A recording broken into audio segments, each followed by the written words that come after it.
If you believe you can, you are halfway there, said Theodore Roosevelt. This simply means confidence is one of the most important armors we must wear during our lives.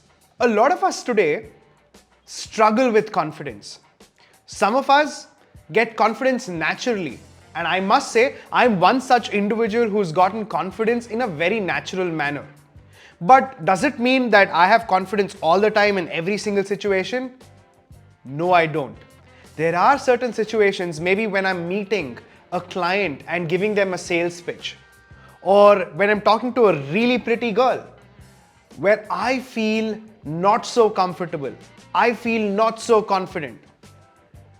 That's when I use certain hacks that immediately switches that one thing in my head and makes me immediately confident. Here are 7 ways that I want to tell you how you could be super confident even if you are not. 1. Body language. Body language includes a lot of things. And the first thing that it includes is having the right gestures, having the right eye contact, and having the right posture. Gestures include having a wide smile, which makes you look a lot more welcoming, especially when you're in front of strangers or when you're meeting somebody for the very first time. Having right eye contact and looking somebody in the eye simply means you are conveying your message with absolute conviction and faith. This makes other people believe that you are super confident. Posture. Posture is one of the most important things that most of us do not focus on. Now think about it. Posture, some of us could be sitting a certain way and the other person watching can immediately guess what kind of a mood you're in. If I have my hand on my head, it means something. If I'm leaning against the wall with my head leaning against the pillar, it means something. And if my posture is not straight but crooked, it also conveys something. Posture is one way that you could immediately signal to a bunch of people that you are super confident even without you speaking. 2. Speak clearly and confidently. There is a game that I used to play in college called Jam, Just a Minute. It was started by Nicholas Parsons in the BBC network, and soon this became a college-wide game. There are 3 rules in Jam. You don't hesitate, you don't repeat the same thing again, and you don't deviate from the topic. If you are somebody who wants to be super clear and super precise in what you're saying, then follow these rules. Remember H, R, and D. Do not hesitate, do not repeat, and do not deviate. 3. Preparation. Preparation is something that all of us need, especially when we know we have confidence issues.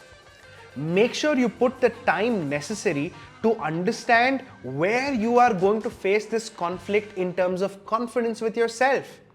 So if you prepare for that moment, you are much capable of being very much aware in that very moment. And that gives you the resource and the knowledge to do what is right at that instance. So preparation also gives you foresight as to where you could go wrong and also gives you insight as to how you could make it better. So prepare whenever you feel underconfident. Point number 4, make sure you use breathing techniques. One of the things that I was taught in my Toastmasters club, especially a few minutes before I used to climb on stage, trust me, I had loads of caterpillars that were about to metamorphosize into butterflies. But breathing gave me great insight and helped me put all these butterflies that were flying in my stomach into formation. And this way I was able to control everything that I felt. Breathing helps you control literally everything. Think about it. Yoga, meditation are all fundamental exercises that revolve around breathing. And whenever you feel nervous, remember to take deep, long breaths from your nose, and you do it at least for a few minutes. This way, your nerves calm down and your body starts pumping the right kind of hormones and chemicals required for you to stay in the moment and handle it with ease. 5. Make sure you dress well. A lot of times, whenever I faced a lot of confidence issues, I remember was simply because I wasn't looking apart. Especially when I went to parties or when I went to a friend's gathering and I did not know much people there, this became a problem. That's because I never paid attention to the way I looked. I seemed a very confident person. I seemed like an extrovert. I seemed like a person who loved social gatherings. But just because I did not put that extra effort into my dressing, I felt like, I was missing out on something every time I looked well-dressed people in a party. So as I started putting more attention and more effort towards my dressing up, I soon realized that if you dress up, you could show up with much more confidence than anybody else. You feel good, right? Like I'm sure a lot of you would have felt this. I know a pajama and a t-shirt is extremely comforting, but when you suit up or when you wear a sari, which could be a little more uncomfortable, still makes you look a couple of more times in the mirror. That simply means if you dress up, you feel good about yourself and you could show up with much more ease and less struggle in your confidence. Point number 6. Make sure you reflect on your past successes.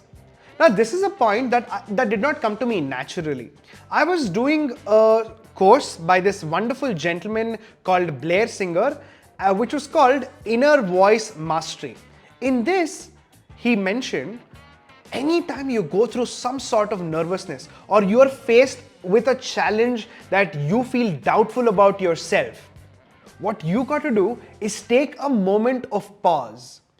Take a pause and in your mind rewind to a time where you actually had a moment of success and go through it completely. So what happens? When you rewind your mind to that situation of success, you are pushing your brains and your nerves to feel the exact same way you felt when that good positive moment happened in your life. And when you can reflect on the same feeling, you somehow see a way through. You said, okay, I went through that struggle at that point of time. Guess what? This is a struggle as well. And I can get through this now simply because I know what it felt that time. It felt the same. You start mapping your way out of the same problem just the way you did it a few times back. And this, I must say, has been one of my favorite hacks and it has worked brilliantly every single time I've struggled with my confidence. Point number 7. Make sure you surround yourself with positive and supportive people. Now, this could be something many people would have told you, but they say you are the sum of 5 people you are closest to. That simply means you start picking up vibes, attributes, skills, mindsets from these people you surround yourself with. I believe we are all like metals, right? We are all interconnected.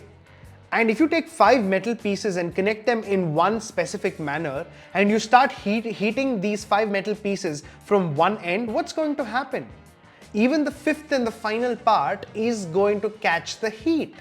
And that's how we are. We are metals in the form of human beings. We tend to become what other people are, and especially the ones around us. And think about it. Now it is so important for you to surround yourself with those positive people, because if you don't, everything you see will have a pessimistic or a negative attitude towards it. And that's something you don't want in life, right? Now everything becomes a problem. Everything in your head becomes chaos. However, supportive people figure a way to help you at your lowest lows. For example, let's say you failed in something. Let's say you failed in your exam. Or you were supposed to get a promotion, but everybody in your team got it apart from you.